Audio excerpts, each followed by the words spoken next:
Hi guys. Hello. Hello. Do you still recall your first meeting? The first time we met? Yeah? Yeah. I remember, I think I was about 12 or less, and you were in a mutual friend's house, and he was dressed all in black, and I said, like, I think you overheard me say something like, I don't want to be left alone with the goth. And I don't think he really liked me after that. So. Not much, no. But yeah, that was the first time we met. So then the question for you, the goth. How come? How come? What were you into back then? What was I into? Yeah. I don't think there's anything particularly gothic about it. Dara was just kind of scared of anybody that doesn't look like him. Like it was like his Oasis or something. But when I was a teenager, at that age, I think I definitely listened to like a lot of metal. So it kind of was a bit of a goth, I suppose. But I listened to a lot of metal at that time. And had like a strict rule with myself that no new music was good. Like I was like 12, 13, like no, all new music that just wasn't good. Yeah. That was it. Same question. No, what music were you into back then? When I was about 12. Yeah. I've always been into the Beatles. I was really into like indie rock, like Oasis and stuff like that. I still like a bit of it, like. But yeah, my first single was Air Sexy Boy on cassette when I was 8. His was Glory, Glory, Man United. That's good. So how did you pick it up after that first meeting? When you say, don't leave me with that goth. How did you pick it up after then? I'm not too sure. We just kind of became friends, you know. Like we've been friends pretty much since around that time. Went to different schools, but just had like mutual friends, so we all just kind of hung out. So yeah. Yeah. That's how you met Daniel and stuff as well, like in school. Yeah. So what made you decide then to make music together? What was the start? I was originally the drummer in the band. Harrows, yes, right? Harrows, yeah. So I got a call from Al one day saying, would you like to play drums? And I hadn't played since I was about 11 or something like that. And which proved to be like pretty, I don't know, I guess, well, I don't know why he called me up, but You were a drummer. to be a drummer, yeah. I don't even know how he knew I played drums. Yeah. Oh, that's fine. And how good was Harrows? Not. No, we were really bad. We had like pretty bad songs. We couldn't play live. Yeah, just not very good. But it was kind of it was cool though, because like, you know, everyone we played with like really talented. You know, like really like Ben, who was the singer, he was an incredibly talented singer. Kevin Towie, who's the other guitarist, is one of the best musicians I've ever seen in my life. Like he's like just like really just incredibly intuitive mind for music. But we just didn't work as a band. We didn't know what we were doing. But for myself, Dara and Daniel, it was really good because, you know, I think it's like when you spend years and years writing with someone, you just start to get to know how each other works. Not much has to be said. So it was definitely informative for that. So what were the good bits that you picked out of that band? I think it was just kind of like, you gotta write a lot of stuff that you're not really happy with until you start figuring out what you're good at doing. Yeah, there was nothing like really, like we didn't keep any of the songs or anything like that from Harrows at all, you know. But did you know back then that he had it in himself to be a singer? Did you know? Nope. No faith in me. I don't know. Yeah. The only time I heard Dara singing was on like they did this song school thing when they were like 14 or 15. It was probably 16, sadly. Yeah. It's just a very timid Dara singing in that track. Did you know it yourself that you had it in you? No, like I think when like Al called me up to ask if I wanted to be the singer or give it a shot at it, and I was doing singing lessons at the time just for confidence really, and yeah, it was very strange to go from being a drummer to a singer. It's such a different role. And so I think I said something like, if we get a better drummer in and I can't sing, can I please still be in the band? So it was real like pathetic. Huh. But no, I never thought I'd be able to sing in front of people or anything like that. But why did you then start singing lessons? Why? It was weird. It's just, my sister is a singing teacher, so I just got, like, she did it for free. So I was like, I might as well try to sing. I don't know why. I had no intention of being the front man at all. I just thought it would help me, like, chill out a bit, to be honest. Yeah. What was the first time that you thought, well, now we have something with girl band? The first, maybe, I don't know, when you practiced or maybe songwriting-wise, when did you first think, well, now there is something that we lacked in Harrows? It's probably the first time we played together with Adam, was it? Yeah, that was the thing. Like, it was like the first rehearsal that we had, with the four of us, and Adam came in. He was just like a really great drummer. So like, Dara was really good on drums, but like not super technical or anything. He could do like some things like really well. But like Adam, just like he's got like just a really good. He's just got a lot of skill, and he just kind of slotted in really quickly. So when we were playing, it was like, whoa, you just have all this power behind the kid. All of a sudden, that was really good. And then Dara started screaming his head off, and it was like, oh wow, that's amazing. So that was like the first time it kind of clicked, I suppose. But it was the first rehearsal, and you said, well, the songs in Harrows, well, they were bad.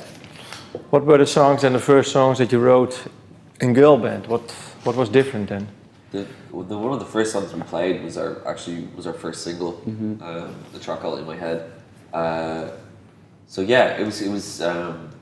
We had kind of half and half. Like, we had some songs that were like in my head and they sound a bit more like we sound, and then we had some that were a bit more maybe directly influenced from like LCD Sound System or like even like the Strokes or something like that. I don't know, like still kind of noisy elements, but it was a lot more poppy and there was like loads of chords and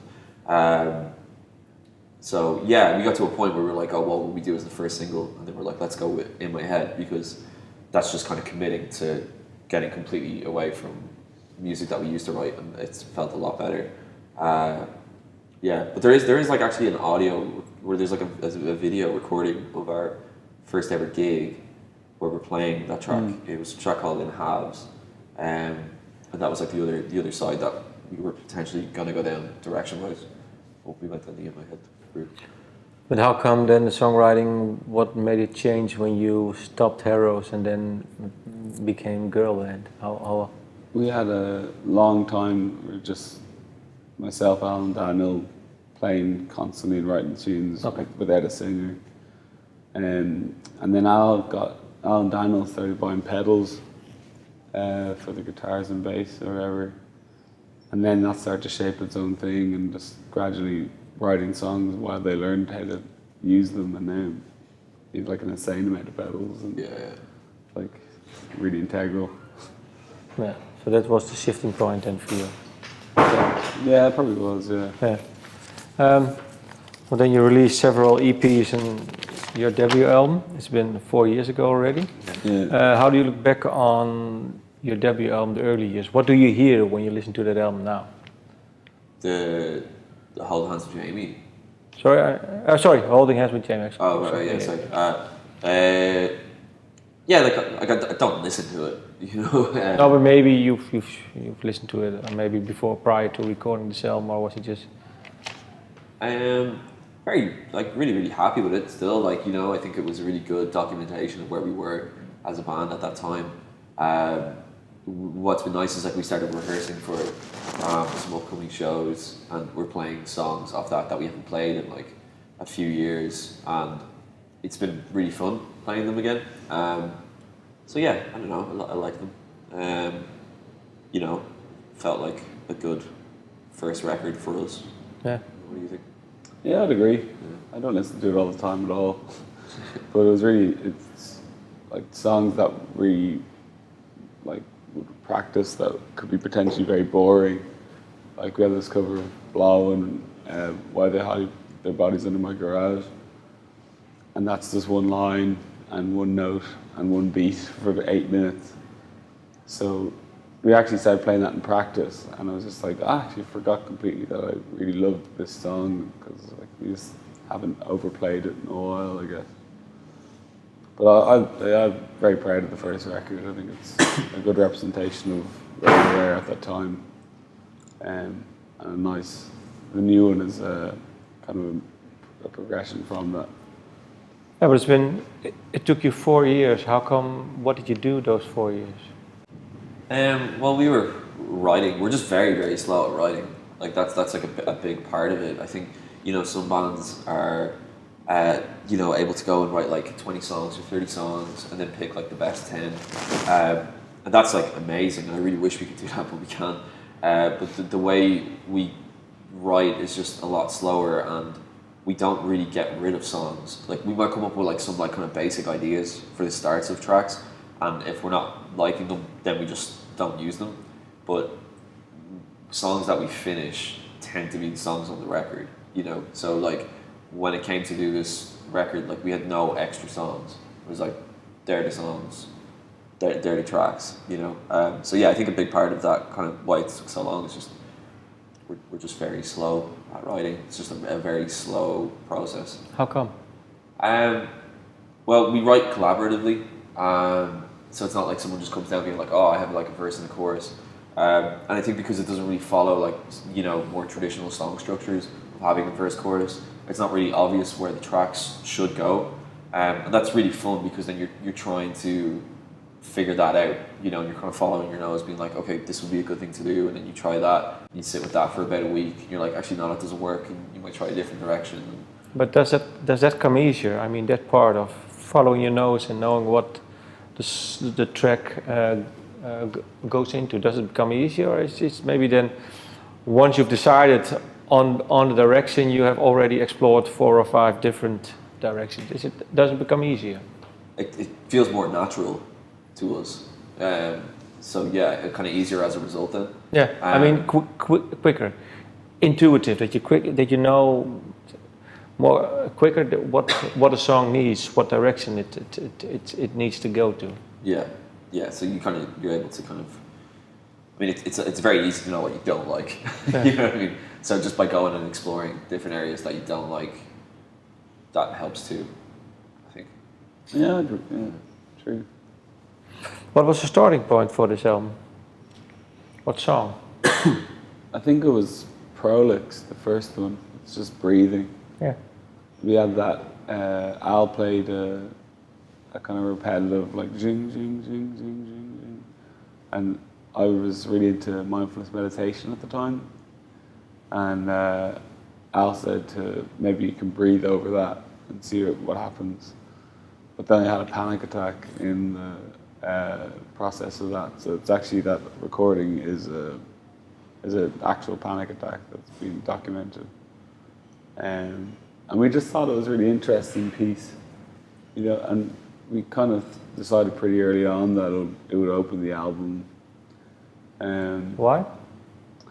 Because it's just such a weird little thing, and it kind of sets a tone, maybe not the tone of the album, but sweet tone, man.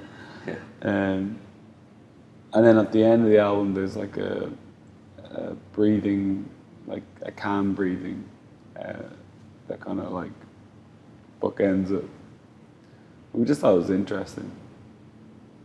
Is it something that happens a lot to you? I mean, anxiety and panic attacks. Or? Yeah, it's fun. Yeah. How is it for you? Uh, If he experiences it, for example, the song Prolix, and you experience it, is it hard? I don't know. Is it? yeah, it's not like fun to watch. No. You know what I mean? It's not nice to be around, but like, yeah. I don't know. Like, you know what I mean? It's like he's like, you know, we're friends above anything else. So like, you don't want to see someone suffering with anxiety or suffering with panic attacks, but you do your best to support them. And you know, the band can be quite a cathartic release for the four of us. You know, and it's like a, you know, it's close and it's safe. You know what I mean? Like it's just the four of us in that room. And essentially Jamie if she's there, and that's kind of it. Like so, yeah. It's a safe place. Yeah. Did it influence the album? I mean, you start off with the song Prolix, and did the theme influence the album, or is it just one-off, just in the beginning? No, it influenced for sure. Yeah, because like I mean, like even like that chord, the like that, you know, that it's in A. A lot of the record was in A as a result of that being A. That rhythm repeats at a couple of different parts in the album.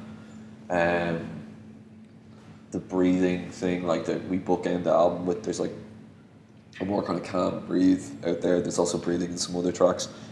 Excuse me. So yeah, it definitely did influence. You know, I think when we were going into do another album, we wanted to do something that was a bit more like, you know, when you have your first record, like what it was, we had like those songs, and it was like, oh, they all work together. That's the record. We went and recorded them and like super happy with that. But with this, like you're starting from a complete blank slate. And like I was saying, like we write really, really slowly. So we were kind of just thinking about what we wanted to do for this, and we were all quite into the idea of trying to like write a whole record that flowed and kind of like had reference points within itself, like self-referencing. So yeah, so having that at the start, then that was just like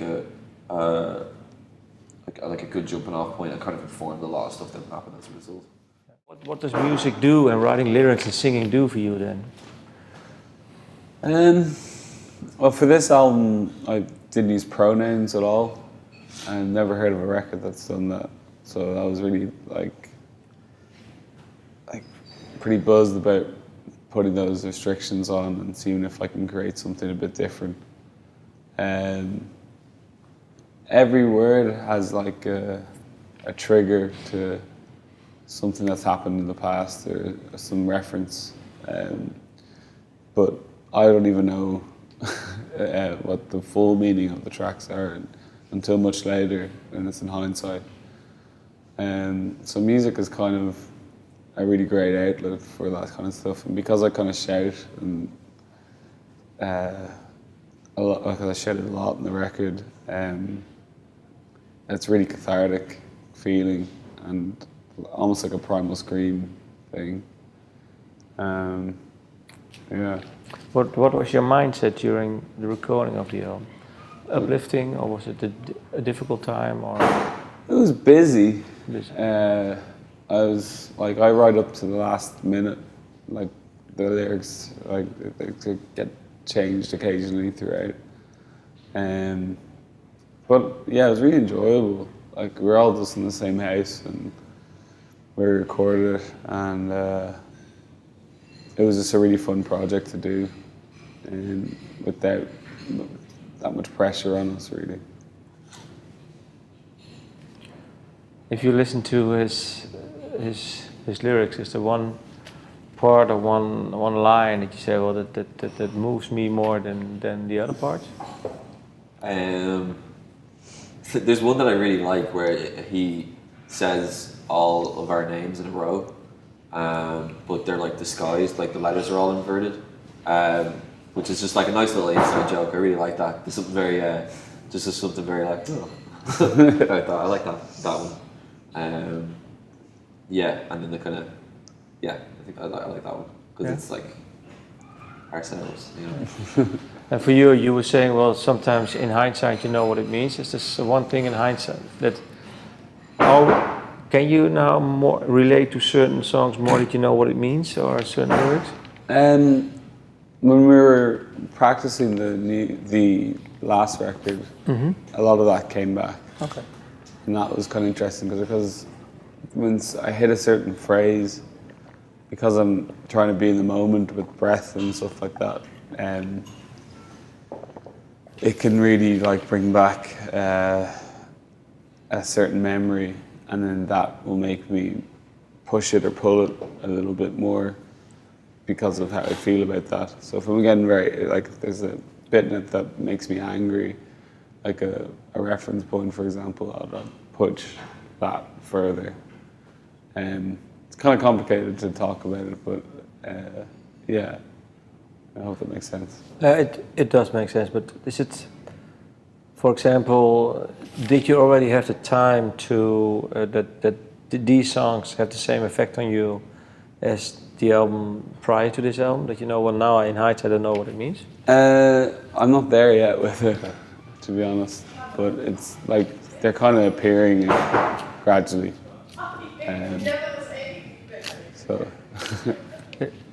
Is there one appearance that you would like to share? Say, well, now in hindsight, this song or this line, I know what it means. Off the new record? Yeah.